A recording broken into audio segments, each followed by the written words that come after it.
Any book that survived for 2,000 years has been filtered through many people. The general principles are more likely to be correct. Kauli hii inaeleza kwa nini mabadiliko ya kale, hasa vitabu vilivyodumu kwa muda mrefu ya miaka, huwa na uzito mkubwa katika hekima ya binadamu.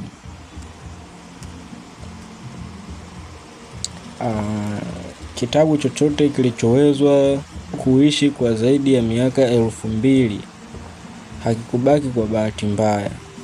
Kimepitia vizazi vingi vya watu, wasomaji, wakosoaji, waandishi, upya, wanazuoni, jamii nzima. Katika mchakato huu, maudhui dhaifu ya kupotosha au yasiyo na maana yalitupiliwa mbali, lakini yale yenye ukweli wa kina na matumizi ya kudumu yakabaki. Huu ni kama ujuaji wa asili wa mawazo, yani intellectual natural selection.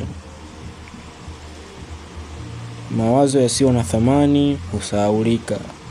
Mawazo yenye nguvu na ukweli wa ujumla hudumu. Kwa nini? Kanuni za ujumla zina uwezekano mkubwa wa kuwa sahihi. Reason number 1. Zinavuka nyakati za tamaduni. Kanuni za haki, busara, nidhamu, unyenyekevu au kujitambua zinatumika katika zama tofauti na jamii tofauti. Reason number 2. Zimejaribiwa katika maisha halisi. Vizazi vingi vimeishi kwa kuzingatia au kupuuza kanuni hizo, na matokeo yake yameonekana wazi. Reason number 3. Hazitegemei hali maalum. Maelezo ya muda mfupi hufa haraka, lakini kanuni za jumla hubaki kwa sababu zinahusu asili ya mwanadamu, si mtindo ya wakati fulani. Reason number 4. Zinabeba hekima iliyokusanywa. Badala ya uzoefu wa mtu mmoja, ni mkusanyiko wa makosa, mafanikio, mateso na maarifa ya maelfu ya watu.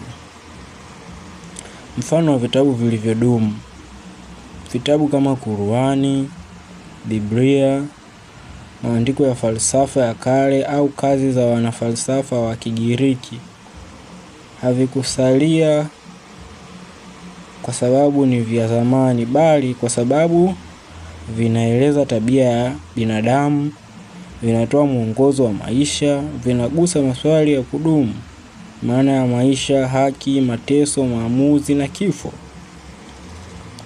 I conclude by saying that kadri wazo linavyodumu kwa muda mrefu, ndivyo linavyozidi kuaminika katika kiwango cha kanuni za msingi.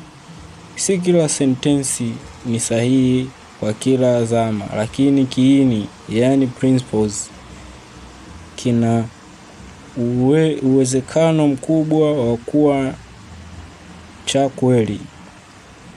Kwa hivyo basi, muda huchuja mawazo.